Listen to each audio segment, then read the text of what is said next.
I hope to get kind of a big picture understanding of the Lasallian history, in particular the U.S. story in that Lasallian history, to answer the questions: where are we Lasallians in the world?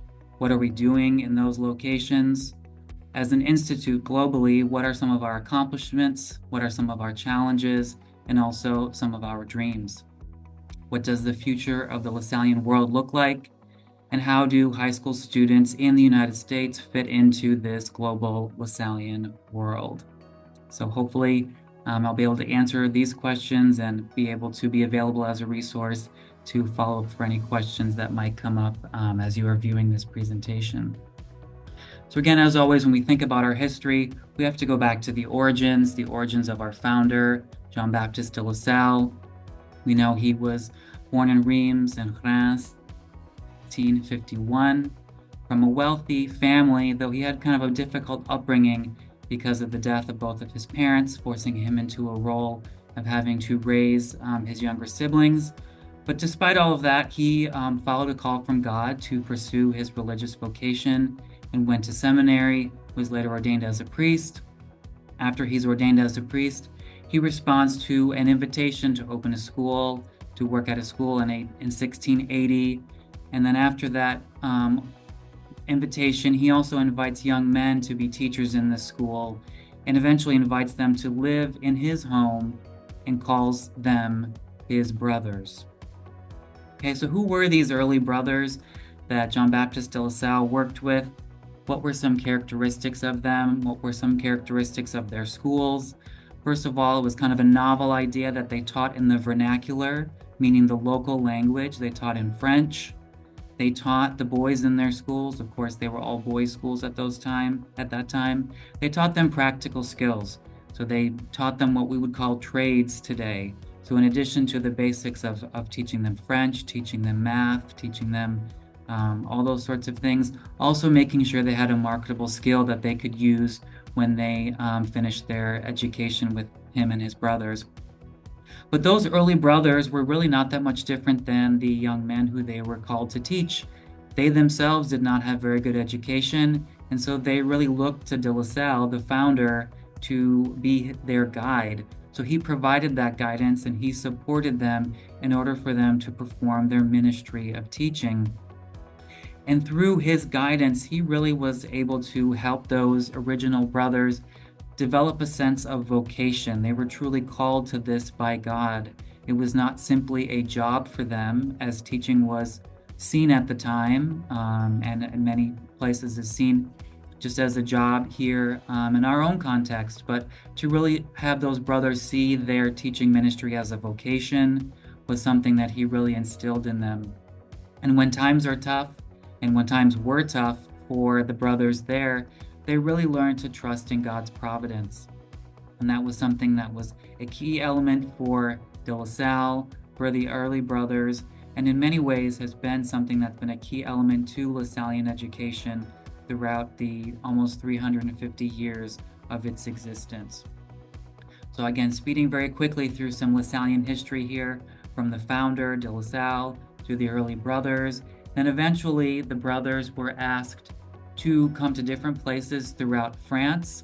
Of course, there were always need for quality schools, so they were moved to different places around the local diocese and later throughout different parts of France.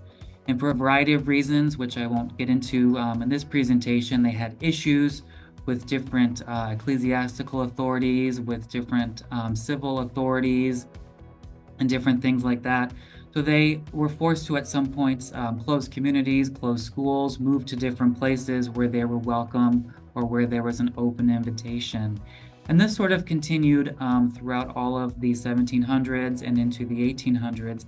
And then eventually the brothers began to expand beyond France.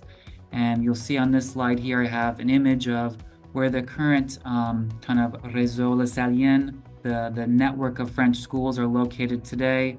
These would be schools that are open today that are really based on the foundation of those early foundations of the brothers in 17th and 18th century France. You can see there, they have different works there listed in with the red dots. and then the current presence of brothers communities with the white box going around them. As you can imagine, though, at the time, all of the schools would have had brothers communities in them. So again, the brothers, they started to expand beyond France, and that's kind of the part of the story where I want to pick up in this presentation today, specifically focusing on when the brothers came to North America. So as you can imagine, these French brothers were wanting to expand. The first place they thought to expand in the North America region would have been in Canada. So they would have gone to Montreal because, of course, it's French speaking there. But the first place where the brothers came in the United States was actually up through the Mississippi River down in New Orleans, up just to south of St. Louis to a small town called St. Genevieve, Missouri, where they were asked to take over a local school called St. Genevieve Academy. You see in the image there on the left of the presentation, here's the St. Genevieve Academy from 1808. The very bottom, you can see in handwriting there, somebody wrote this was the old Christian Brothers College. So again, just 3 brothers there to take over that academy. And again, when you think of a Lasallian school at that time period, you were really thinking of a one-room school, perhaps 2 different rooms, one for the younger kids, one for the bit older kids. So it's really it would not have been as large as a Lasallian school that we imagine today. So again, a small building, a small academy. But as you can imagine, a bishop has a school and he has 3 brothers, and there are more needs throughout the diocese. So he decides that he is going to give those 3 brothers different assignments. And so those 3 brothers each get split up and sent to different places. But unfortunately, when each of those brothers is left on his own, he doesn't have that support of the community that was so foundational to De La Salle and the early brothers. And so unfortunately, all of those 3 brothers ended up leaving the Institute. They no longer were brothers. And so that kind of ended the initial foundation of the brothers in the United States.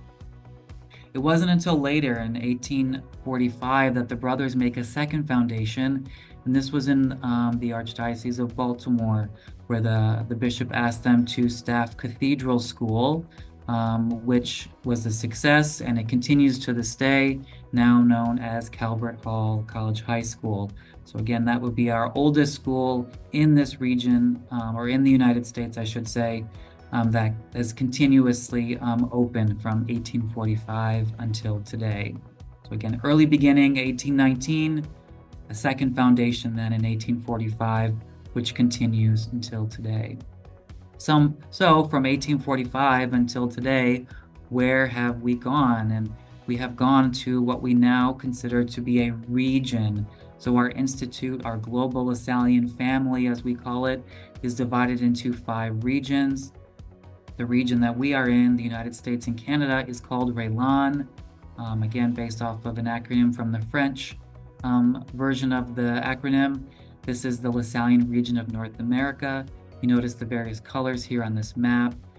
Each region is also divided into districts. So we have, from the east, we have the Francophone Canada district. Then we have DINA, the District of Eastern North America. We have the Midwest, where I'm located. And then we have the District of San Francisco, New Orleans.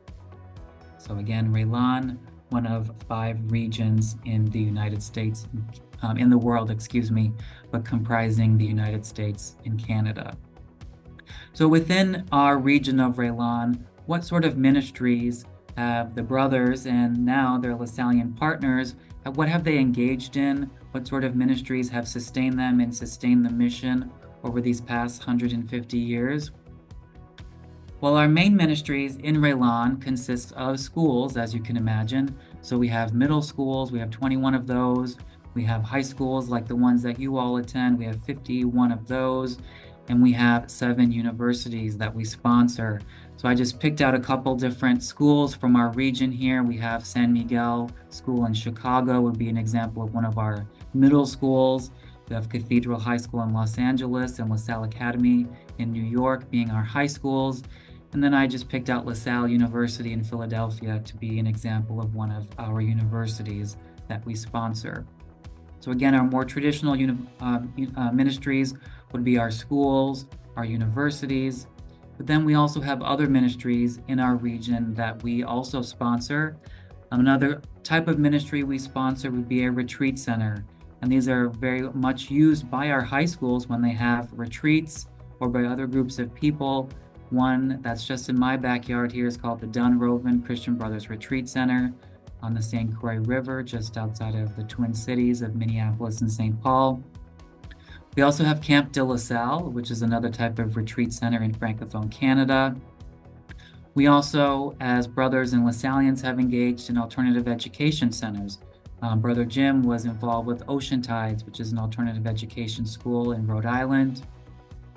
We also have other ministries that are part of the network as well, including Christian Brothers Services, which serves for insurance and also for retirement services for the faculty and staffs of our various institutions. We have Christian Brothers Investment Services, which I understand is one of the ministries that this program and all of you students involved in this program, you will be engaging with them and learning more about their work to work with different Catholic organizations as they aim to invest their money, their funds, using Catholic social teaching principles. And another ministry that we have that's very important is also our LaSallian Educational Research Initiatives. And these would involve publishing initiatives. So the Springtide Research that does some of the research on young people and their faith practices would fall under this category. We also have St. Mary's Press, which publishes the Catholic Youth Bible, the Catholic Teen Bible, a lot of the different curriculum that many Catholic schools throughout the country use in their religious curriculum in their schools. So again, this is just a very short presentation, so I can't go too in depth on all the different ministries that we have in our region, but I think this gives you a decent idea of the types of ministries in which we're involved. So again, just to go back, we have our more traditional school ministries here, and then we also have some of our other ministries that we are involved with as well. Again, very, very different, but all serving the same LaSallian mission. So if we move from RELAN, so the region of North America comprising Canada and the United States, you'll look at a worldwide map, which is our focus for this presentation. And this would be where all of our brothers and LaSallians are present throughout the world. So moving from RELAN, we also have 4 other regions throughout the world. You go kind of clockwise from RELAN, we have RELEM, which would be the Europe and Mediterranean region. So this would be the region where I found myself for 3 years. That kind of darker blue section being the Middle East. So that's where I was in Lebanon and also in Egypt. If you continue clockwise, we have the PARC region, which is the Pacific Asia Regional Conference. So that's working with countries like India and Pakistan, but also Southeast Asia and down to Australia, New Zealand, Papua New Guinea. Continuing clockwise, we have RELAF, which would be in Africa, kind of divided into 2 different distinct groups there in Africa. We have the French-speaking countries in West Africa, and then the English-speaking countries in Eastern and Southern Africa. And then continuing our way clockwise, we have RELAL, our region focusing on Latin America. So pretty much everything from Mexico all the way down to Chile and Argentina. So as I continue this presentation, I'm going to go a little bit more in depth on each of those regions, picking out a couple of ministries that kind of are indicative or interesting of those different regions that I mentioned here. So we'll continue on and I'll start talking a bit about RELEM. So again, RELEM is the region in the Institute known for being the region that involves Europe and the Mediterranean. You'll see some of the images here that I've chosen. One at the top there, the one that says La Salle with the students. That is from Spain, which I think is indicative of most of the schools in Spain. They are K through 12 co-educational institutions all throughout Spain. They also have different universities in Spain as well. Then at the bottom, this picture here is with one of our brothers in Beirut, Lebanon, at Mont La Salle, and he's speaking with some of the elementary school students there. And I think one of the key elements to a lot of our schools in RELEM most notably in the Middle East, but also in places like France and Spain. They really are places where students from a variety of religious and ethnic backgrounds come together. And I think that is one of the cornerstones of our Lasallian charism, is being a place where people, students from different parts of the world, different cultures, different ethnicities, different faith traditions can come together, see one another as equals, and see the school as a safe space for themselves and for their peers, and a place where they can learn about themselves, learn about one another, and continue to further their own education. So again, 2 ministries there from Raylem. So then we'll continue from Raylem, which is Europe and the Mediterranean, onto Raylaf, and this is the region that comprises Africa. As I mentioned, kind of 2 distinct groups there. We have the French-speaking West African countries. So the image in the bottom left corner there is from one of our schools in Burkina Faso, French-speaking country in West Africa. The image at the top there in the center is from Nairobi, Kenya, and this is from Christ the Teacher Institute there. And I think this is a great example of another hallmark of Lasallian education, particularly in Africa at this time, is really the brothers and Lasallian partners there really putting an emphasis on the importance of providing opportunities for young Africans to have access to higher education. So Christ the Teacher Institute is just one example of the many works of higher education that brothers and Lasallians have begun all over the world, but most notably and probably most importantly at this juncture in Raylaf. And the image there at the bottom right, we have from St. Joseph's School in Addis Ababa in Ethiopia. Again, another example of a school of ours in Raylaf. Again, just to refresh your memory of our 5 regions, we have Raylan, North America, Raylem, Europe and the Mediterranean, Raylaf, focused on the African continent, and then we'll move on to PARC. And PARC, as I said, is the Pacific Asia region. Some of our ministries here that are worth note, we have in the bottom left corner of your screen, we have the Bamboo School in Thailand. We also have De La Salle University in the Philippines, which is part of a network of Lasallian schools in the Philippines, again, seeking to give an opportunity for young people to attend higher education, young people who would not have had that opportunity otherwise. And then finally, at the bottom right there, we have De La Salle College. This is from New Zealand. Again, a Catholic school for boys. It says there in their Lasallian tradition. Notice at the bottom there, those key words that are the pillars of their education. We have faith, we have service, we have community and excellence. Notice that those are also written in their native language there, the Maori language. And I think that's another key element of Lasallian education, is not only are we bringing a high quality education to the students that we're called to serve, we're also very much respectful of the cultures, especially the indigenous cultures in many of our regions throughout the world that our students come from. So that would be an overview of PARC with a few of our ministries. And then finally, our final region we have here is our region of Raylal. This would be our region of Latin America. Image there that's representative of Raylal would be that central image there from La Salle University from Mexico, one of many universities in the network of universities in Mexico. Again, another way for young Mexican students to have an opportunity to access higher education.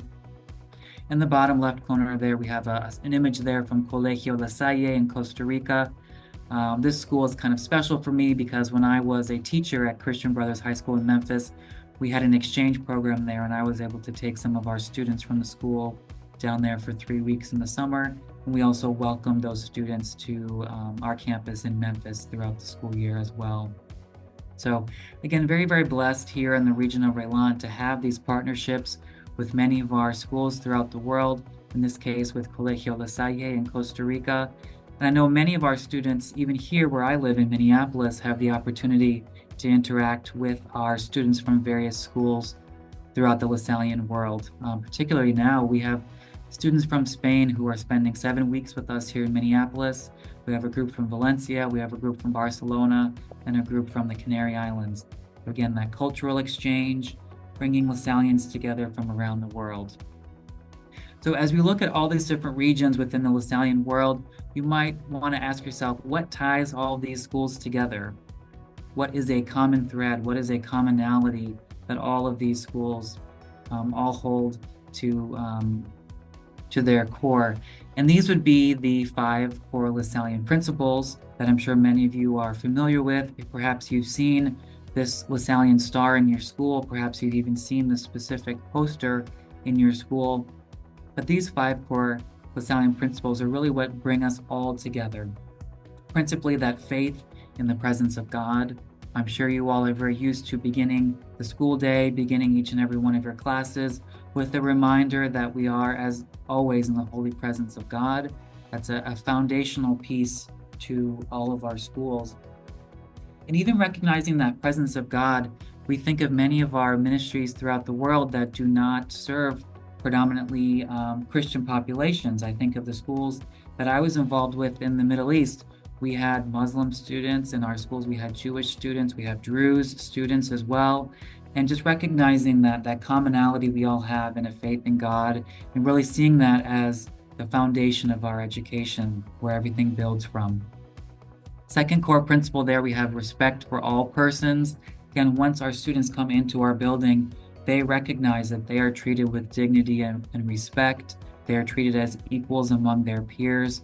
And this is something that is another pillar of LaSallian education. And with that respect for all persons, we make a very concerted effort to create an inclusive community in our schools. Again, being in a school with different religious backgrounds, recognizing that those differences really bring us together, and they also show that we have much more in common than we have different. And so it's just an example of bringing us together and showing that inclusiveness that we strive for in our LaSallian communities. Fourth pillar there is a quality education, and I think this is another reason why our schools have been so successful for these almost 350 years, is just the quality of education that we provide, the ability for students from immigrant families, from working class families, from just really even very poor families to be able to have access to quality education that's able to bring them out of poverty and move them into the middle class has been something that's been foundational to our charism since its founding in 350 years ago. And our final pillar there is that concern for the poor and social justice program that you're working in now. With this investing with Christian Brothers Investment Services is a prime example of that. You're learning about the importance of social justice and the many different facets that social justice can play. You will learn how social justice can even be used as a lens through which to invest money. And that's a very important element of one of our core principles here. Notice in the bottom quarter of this slide, I also have an icon there of Brother James Miller. So when we think about concern for the poor and social justice, we actually have a brother from our region who is really an exemplary of this pillar. This was a young man who was from Wisconsin, who joined the Brothers at a young age, right after he finished middle school, really, and went through his formation in Minnesota. He taught here in the Twin Cities at Cretin High School, but was really drawn to a life of radical service to the poor. And so he was called to serve in Central America. He served in Guatemala and also Nicaragua. And after having been there for a number of years, and his superiors brought him back to the United States, he just finally realized that life in the United States and ministry here was just not what he was called to do. So he went back to Central America. And unfortunately, while he was there in 1982, he was actually killed by one of the members of the military there while he was protecting his students at his school. So again, just a radical example of a brother who took that call to have a concern for the poor and a concern for social justice to another level. And I recognize that not everyone is called to have that radical availability to be concerned for the poor and social justice to that element. But the way that he was able to do it, I think, really serves as a model for all of us who strive to walk in his footsteps and in the footsteps of all Lasallians who have gone before us. So again, those 5 core principles, those are what really unite us all around the world in our Lasallian family. So if we move forward then from our 5 Lasallian core principles, we can think about some of the accomplishments that our Lasallian charism, our Lasallian mission has been able to achieve in its almost 350-year history. And again, there are so many accomplishments that I could talk about, so many success stories of our students, but I'd like to just focus on a few here, few that I have actually experienced myself. Some of these I've already talked about.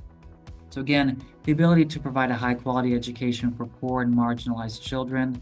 I saw this specifically when I was in Lebanon, working with the Syrian refugee population. Again, these were students who had fled their country because of war, and we were able to provide them with a high quality education that would provide them access to the Lebanese education system. I think co-education around the world, I think this is a real accomplishment. I know in our context here in the United States, we might think, oh, that's not really that big of a deal. Most of our schools in the United States are already co-educational. But really, in many parts of our world, being able to provide an equal opportunity to education for boys and girls is something that is unique to our Lasallian schools. I think of my 2 years I spent in Egypt, and I was there during the time that we actually became co-educational. And so to be in a school that had been all boys for 150 years, but then to see girls welcome to our campus and provide them with the same high quality education that their brothers were receiving, I think was a huge feat, especially in the context of the Middle East. So to be a part of that history and that tradition, I think is so important. As I mentioned before, I think big accomplishment is the recognizing the importance of our multicultural and multi-religious identity throughout the Institute, being in places where Christians are the minority, and yet showing our witness as Christians and providing everyone with an education, I think is a huge witness to our own faith, and also a real witness to those Christians who are struggling to practice their faith as religious minorities throughout the world. I mentioned before, providing access to higher education in different parts of the world, I think is a huge accomplishment of our institute. Again, it sometimes can be hard to think of this as an accomplishment from the United States perspective because we have institutions of higher education in every single state, in most major cities in the United States, but in a lot of places in the world, this is simply not an option for our students. And so I think a really great example of that, where the brothers have gone above and beyond, is through Bethlehem University, which I feature there at the bottom of this slide. This came from a call from Pope Paul VI in 1973 to create an institution of higher education in the Holy Land to provide the Palestinian people with access to higher education. And this is a perfect example of pretty much everything that you see on this page here on this slide. Providing high quality education to the poor. It's co-educational. The majority of students at Bethlehem University are young women, multicultural, multi-religious. We have both Christians and Muslims being served there. They're getting access to higher education, many of them in healthcare and business, so they can go and then be the leaders in their own communities once they finish their own education. And finally, I think a final accomplishment is really bringing awareness to social justice issues. And I think this is really a hallmark to our schools in the United States. I think there are so many things that we do in all of our institutions that provide awareness to our students, whether it be awareness to the poor and marginalized who are living in our own communities, through service projects that we do in our own communities, whether it be traveling throughout the region to go to other ministries that are directly serving the poor and marginalized, or simply participating in programs like this, where you have an opportunity to see how social justice can be used from a kind of a large scale perspective and used as a framework for socially responsible investing. I really do see that as an accomplishment of our Lasallian mission. And so moving from accomplishments, I was asked to talk a bit about challenges. On this next slide, I talk about challenges, but I also talk about them in the context of opportunities. I think these challenges definitely provide opportunities for us as LaSallians. So a main challenge that we often talk about is fewer brothers involved in ministries, but I think this is an example of an opportunity that we have as LaSallians. We have many more LaSallian partners who are involved in our educational mission, and an opportunity for all of us as LaSallians is to continue to deepen our own formation as educators, and also to deepen our own students' formation in the LaSallian charism. I think another challenge here is also sustainability. So I think putting an importance on sustainability measures in order to continue to make our education accessible to the poor and the marginalized that many of our institutions serve. And I think looking at this program where you're talking about socially responsible investing, investments are a great way that many of our institutions are able to continue to provide the high quality education that they do to our students. And so learning more about the importance of development of alumni engagement and also investments is a great way that we as LaSallians have an opportunity to continue to engage and to grow in the LaSallian mission. And so finally, I will leave you with two dreams that the LaSallian mission has. The One LaSalle movement is one of those. But the first one I'm going to talk about here is this idea of becoming leaven. So our superiors in Rome had a gathering back in 2022 called the General Chapter. And one of the outcomes of that meeting, that General Chapter, was this idea of becoming leaven in the communities where we serve. And so where is this idea of leaven? This idea of leaven actually comes from Scripture. It comes from Luke's Gospel, where he says, "To what shall I compare the kingdom of God? It is like the yeast that a woman took and mixed with 3 measures of wheat flour until the whole batch of dough was leavened." Again, we think of leaven, we think of that yeast. So it's that small grain that's mixed in the dough, but with that grain, it allows that dough to rise. And that's what we are really called to do as LaSallians. And I really hope that through this program, you are able to see yourselves as leaven. How can you in your school, through this program, be that yeast? Be that yeast to understand more about the LaSallian charism, the LaSallian world, and then go and spread what you have learned to your classmates throughout your community, and just see how that can grow, just as yeast causes dough to grow. And finally, our other dream there is to think of ourselves truly as one LaSalle. You are not simply a school on an island where you are just within the 4 walls of your building or within the neighborhood where you exist. You are part of a global community. And so when issues arise in different parts of the world, how can you allow those issues to affect you and be in solidarity with those whom are also LaSallians like you are? I think of myself when I watch the news now and I see that there are different things happening in the world. One of the first things that I do is I Google, where is that happening? Do we have a LaSallian school there? Do we have a LaSallian community there? I wonder how our students in those schools are affected by that war that we might hear about, or that hurricane or a mudslide or something like that. How can we be in solidarity with our fellow LaSallians around the world? That is our call from the General Council, to be one LaSalle, to be in solidarity with our brothers and sisters around the world in our LaSallian schools. And so I think these dreams really tie into what you as high school students in our LaSallian schools are called to do. I think you're called to be more aware of the reality of our LaSallian schools and students around the world, and then through an activity like this investment activity, to really serve as leaven.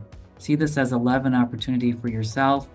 Once you have the awareness of what's going on around the world, what's going on with our LaSallians around the world, really see this program, this activity, as a leaven opportunity for you to engage with the tools of Christian Brothers Investments, and then also engage with the LaSallian world, to be that leaven, to be that yeast, to make the world with our LaSallians a better place to be.